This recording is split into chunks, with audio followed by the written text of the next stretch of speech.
Hello everyone, welcome to my YouTube channel. तो आज हम करेंगे र आंकड़े का प्रयोग।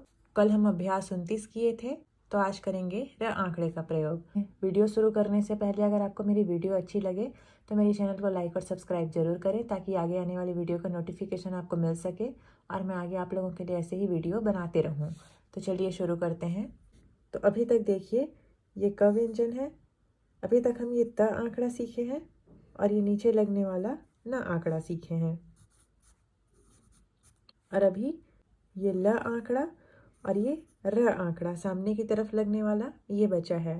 तो अभी तक हम त सीख चुके, न का आंकड़ा सीख चुके और आज सीखेंगे र का आंकड़ा। तो जिस तरह सरल व्यंजन के अंत में बाएं तरफ आंकड़ा लगाने से न पढ़ा जाता है, उसी तरह सरल व्यंजन के आरंभ में बाएं से दाएं की तरफ घुमाव देकर जो आंकड़ा लगाया जाता है, तो उसको हम र का आंकड़ा पढ़ेंगे। तो यहाँ पे र आंकड़ा से तात्पर्य ये पूरा र का नहीं है। मान लीजिए जैसे प्र लिखना है, तो यहाँ पे प्र आया हुआ है, यानी कि रेफा, या फिर ये जो री की मात्राएं होती हैं जैसे कि प्री देखिए, तो यहाँ पे जो र आ रहा है, तो मेन व्यंजन के प्रारंभ में र का आंकड़ा इसके लिए बना है। जैसे कि अभी तक हम प्र कैसे लिख रहे थे, ये प और ये नीचे आने वाला र, या फिर ये प और ये ऊपर जाने वाला र। लेकिन अब जब भी प्र लिखेंगे हम, तो ये सरल व्यंजन के आरंभ में बाएं की तरफ, बाएं से दाएं की तरफ लिखाएगा। तो पहले आंकड़ा लिखाएगा, फिर व्यंजन लिखाएगा, और पहले व्यंजन पढ़ेंगे, उसके बाद में आंकड़ा को पढ़ेंगे। तो ये हो जाएगा प्र या फिर प्री। जैसे कर लिखना है, तो ये र का आंकड़ा पहले लगाएंगे, फिर क व्यंजन बनाएंगे, तो ये हो जाएगा क्र या फिर क्री। जैसे च्र लिखना है, तो ये आंकड़ा बनाएंगे बाएं तरफ से, फिर च व्यंजन लिखेंगे, तो पहले च को पढ़ेंगे, फिर ये आंकड़ा को पढ़ेंगे, तो ये हो जाएगा च्र या फिर च्री। जैसे ट्र लिखना है, तो ये र का आंकड़ा पहले, फिर ये ट, तो ये हो जाएगा ट्र और ट्री। तो उम्मीद है समझ रहे होंगे आप। तो ये सभी व्यंजन के सामने में बाएं तरफ से, बाएं से दाएं की तरफ बनेगा। लेकिन ये य, र, ल, व और ह, तो जब भी ये संकेत आएंगे, इसके बाद में र का आंकड़ा नहीं लगेगा, क्योंकि देखिए ये है य व्यंजन। अब इसमें र का आंकड़ा कहाँ पे लगाएंगे, देखिए यहाँ पे जगह नहीं है लगाने के लिए। और जैसे कि र व्यंजन है, तो ये र व्यंजन है, अब इसमें आंकड़ा लगा देंगे, तो ये तो य व्यंजन ही हो जाएगा। और ये ल है, अब यहाँ पे ऐसे लगाने से आगे चल के इसका मतलब व हो जाएगा, ये वल पढ़ेंगे आगे चल के इसको, तो इसलिए इसमें भी र का आंकड़ा नहीं जुड़ेगा। और ये व है, तो यहाँ पे भी र आंकड़ा के लिए स्थान नहीं दिया हुआ है। और ये ह है, तो यहाँ पे भी र आंकड़ा लगाने के लिए स्थान नहीं बच रहा है। जैसे कि ये ड़ है, इसमें भी नहीं बनेगा। तो इसलिए जब भी यर, रर, लर, वर और हर आएगा, तो इसको हम पूरा बनाएंगे। जैसे कि ये य और इसी में र जोड़ देंगे, तो ये हो जाएगा यर। ये र है, इसी में र जोड़ देंगे, ये हो जाएगा रर। ये ल है, इसी में र जोड़ देंगे, ये हो जाएगा लर, या फिर ये ल नीचे आने वाला र। और ये ह है, इसमें र जोड़ देंगे, ये हो जाएगा हर, ह और इसी में र। अब देखिए वक्र व्यंजन में जैसे ये न आंकड़ा था, जैसे कि ये वक्र व्यंजन त है, और इसके अंत में हम ये घुमाव देके न का आंकड़ा लगाते थे। ठीक उसी प्रकार र का आंकड़ा भी न के जैसे आखिरी के बदले व्यंजन के सामने और उनके अंदर लगेगा। जैसे कि ये तन है, अब हमको तर लिखना होगा, तो ये देखिए आंकड़ा बनाएंगे पहले और ये त कर देंगे, तो ये हो जाएगा तर। तो ये बायां तर है, अब दाएं तरफ से लिखेंगे, तो ये आंकड़ा बनाएंगे और ये त व्यंजन कर देंगे। तो इसका मतलब तर के अलावा त्र भी होगा और त्रि भी होगा।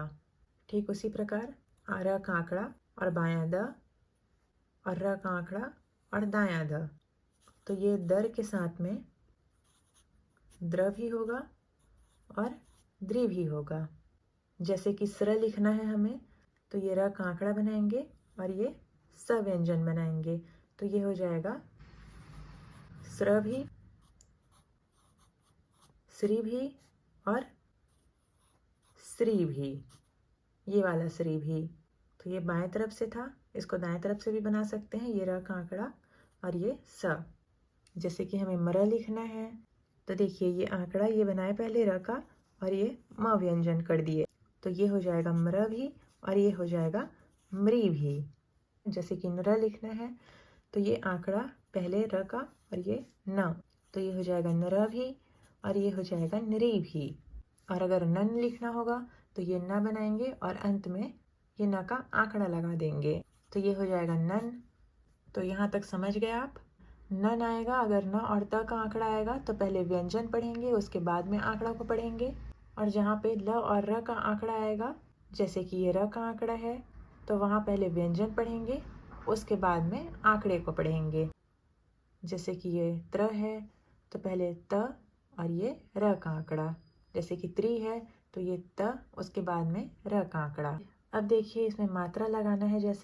जैसे कि हमें प्रेस लिखना है तो पहले र का आंकड़ा बनाएंगे, फिर प व्यंजन बनाएंगे और अंत में स का वृत्त बनाएंगे।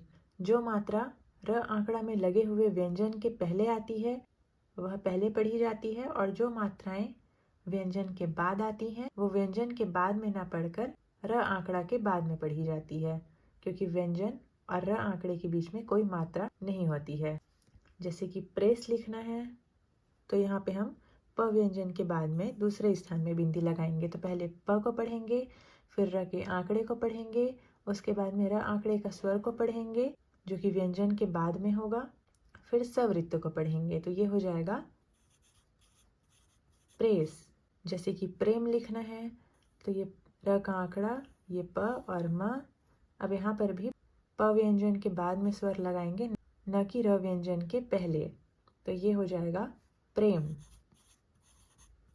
जैसे प्रलाप लिखना है, ये प्र, ये ला और ये प, तो यहाँ पे ल के बाद में स्वर है। जैसे कि श्री के लिए दायां र आंकड़ा और ये स, ये हो जाएगा श्री। जैसे अस्त्र लिखना है तो देखिए यहाँ पे श्री आया हुआ है, यानी कि व्यंजन के बाद में स्वर। तो जैसा कि हम नियम पढ़े हैं, जब भी किसी शब्द के पहले अ या आ का स्वर आएगा तो उसको बाएं तरफ से लिखेंगे, और जब भी व्यंजन के बाद में स्वर आएगा तो उसको दाएं तरफ से लिखेंगे। तो श्री को हम दाएं तरफ से लिख रहे हैं। और अगर मान लीजिए अस्त्र लिखना होगा, बायां स बनाएंगे, पहले र का आंकड़ा फिर ये स, तो ये हो जाएगा अस्त्र। अब मान लीजिए हमें प्रस्थान लिखना है तो कैसे लिखेंगे? ये प्र सवृत्त और ये थ और ये न का आंकड़ा, और थ को काट देंगे। अब यहाँ पे थ के बाद में स्वर है तो ये हो जाएगा प्र सवृत्त और ये था और ये न। जैसे प्रोग्राम लिखना है तो ये प्र, ये ग्र। देखिए अब देखिए ये प्र है, अब यहाँ पे ग्र आया हुआ है तो ये ग्र है, तो यहाँ पे भी हम ग के पहले ये आंकड़ा लगाएंगे, ये हो जाएगा प्र, ये ग्र और ये म। अब यहाँ पे प्रो आया हुआ है तो ये प व्यंजन के बाद में यहाँ पे दूसरे स्थान में स्वर लगाएंगे, तो ये हो जाएगा प्रो। अब यहाँ पे ग्रा है तो यहाँ पे ग के बाद में ही प्रथम स्थान में डैश लगेगा, तो ये हो जाएगा प्रो ग्रा और ये म।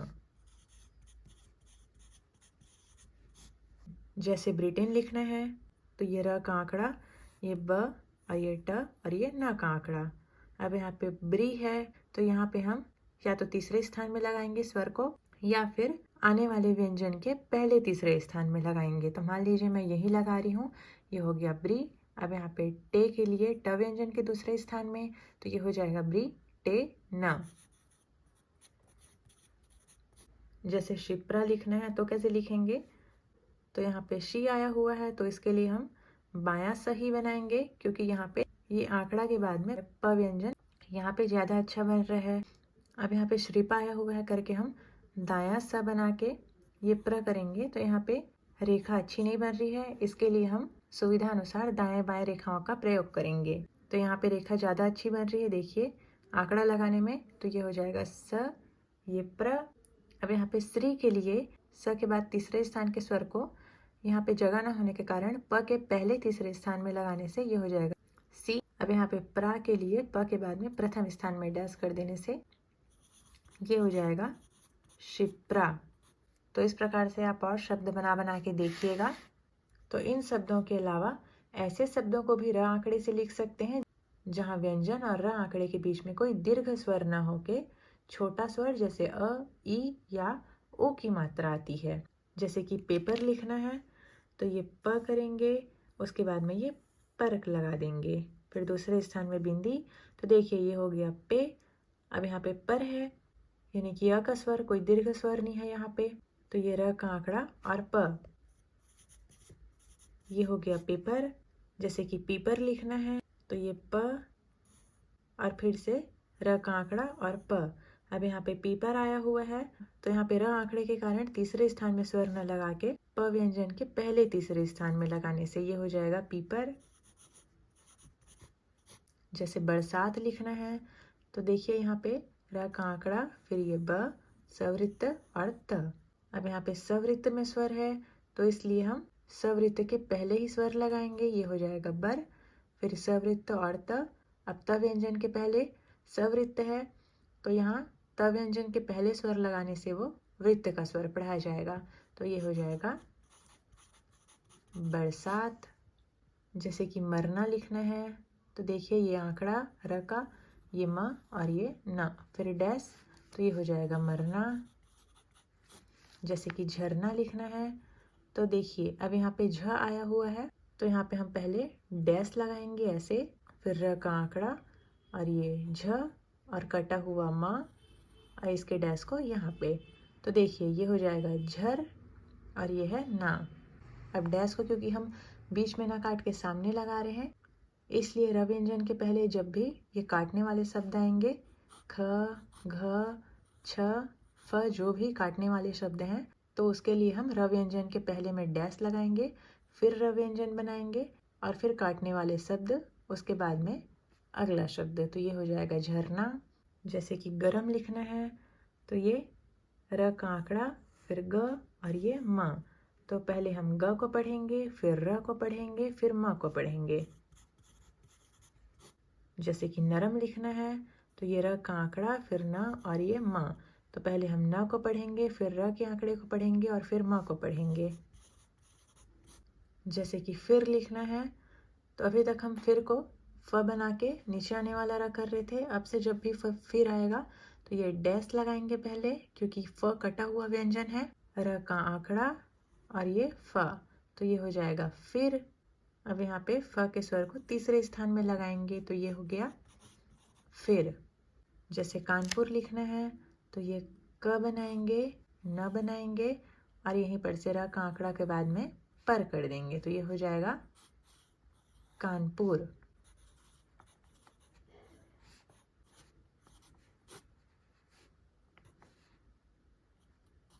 अब यदि पहले व्यंजन और र के बीच में कोई दूसरी दीर्घ मात्रा आ जाए या फिर र अपने पहले आने वाले व्यंजन के साथ ना पढ़ा जाकर अकेला या बाद वाले व्यंजन के साथ में पढ़ा जाएगा तो यहाँ पे र आंकड़ा को न लिखकर पूरा लिखा जाएगा। जैसे कि देखिए ये है प और ये है प और ये है रा।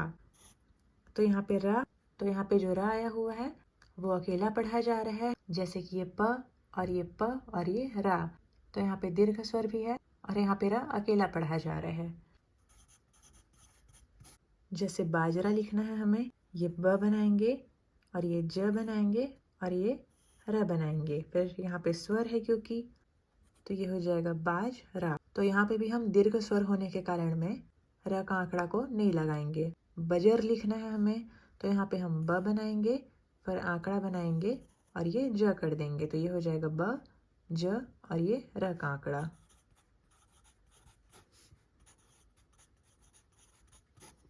जैसे भूखमरा लिखना है तो ये भ, ये ख और ये म और यहाँ पे र को पूरा बनाएंगे। अब यहाँ पे भ के स्वर को ख के पहले तीसरे स्थान में लिखेंगे, ये हो जाएगा भूख, फिर ये म, र के बाद में डैश, तो ये हो जाएगा भूखमरा। क्योंकि यहाँ पे दीर्घ स्वर है। जैसे कि घूमर लिखना है तो ये देखिए पहले घ बनाएंगे, फिर यहाँ पे आंकड़ा लगा के म कर देंगे तो ये हो जाएगा घू और ये मर। तो इस प्रकार से जब दीर्घ स्वर आएगा र के बाद में जहाँ पे र अकेला पढ़ा जाएगा तो वहाँ पे हम र का आंकड़ा न बना के र को पूरा बनाएंगे। अब देखिए जैसे त वर्ग और ये स, तो ये अक्षर दाएं और बाएं दोनों तरफ से लिखे जाते हैं, तो इसलिए जब भी र का आंकड़ा आएगा तो र का आंकड़ा भी वक्र रेखा में दोनों तरफ से लिखेंगे। जैसे ये त्र, ये भी त्र या त्रि, जैसे ये स्र और ये भी स्र या श्री।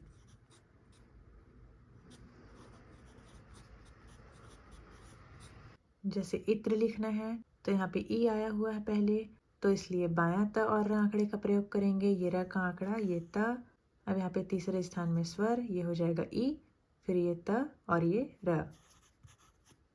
और जैसे थ्री लिखना है तो व्यंजन के बाद में स्वर है, तो यहाँ पे पहले थ के डैश को लगाएंगे, फिर र का आंकड़ा बनाएंगे, फिर ये थ बनाएंगे, फिर बिंदी, तो ये हो जाएगा थ्री। तो एकदम ऐसा कोई लिखने का नियम नहीं है, ये व्यंजन के हिसाब से बनता है। व्यंजन का रेखा जिससे ज़्यादा अच्छा बनता है तो हम उस प्रकार से दाएं और बाएं का प्रयोग कर सकते हैं। जैसे कि शिप्रा में देखिए हम ये स, ये प्र यहाँ पे ज़्यादा अच्छा बन रहा है, जबकि स व्यंजन के बाद में स्वर था। ऐसे करने में रेखा बिगड़ जा रहा था दाएं तरफ से लिखने में। जैसे हमें त्रिकाल लिखना है तो कैसे लिखेंगे, देखिए ये र का आंकड़ा, ये त और ये क और ये नीचे आने वाला ल। अब यहाँ पे त्र और त्रि के लिए ये र का आंकड़ा है तो ये हो जाएगा त्रि, यहाँ पे स्वर लगाने की जरूरत नहीं है। फिर क के बाद में प्रथम स्थान में डैश, तो ये हो जाएगा त्रिकाल। जैसे त्रिशंकु लिखना है तो त्रि आया हुआ है, तो ये आंकड़ा और ये त, फिर सवृत्त और ये क। अब शंख के लिए क के पहले हल्का डैश दूसरे स्थान में, ये हो जाएगा त्रि। शंख के लिए अम का स्वर, तो ये त्रि शंख और ये कु।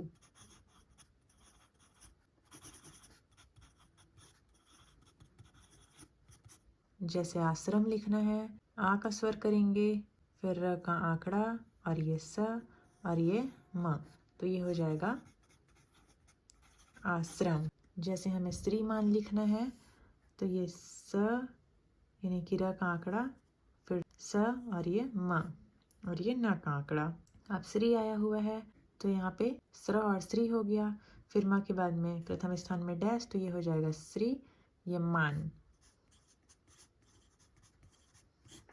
तो उम्मीद है आप ये समझ गए होंगे। तो ये था र आंकड़े का प्रयोग। तो अगर कुछ भी समझ में नहीं आया होगा तो कमेंट करके पूछ सकते हैं। तो आज के लिए इतना ही।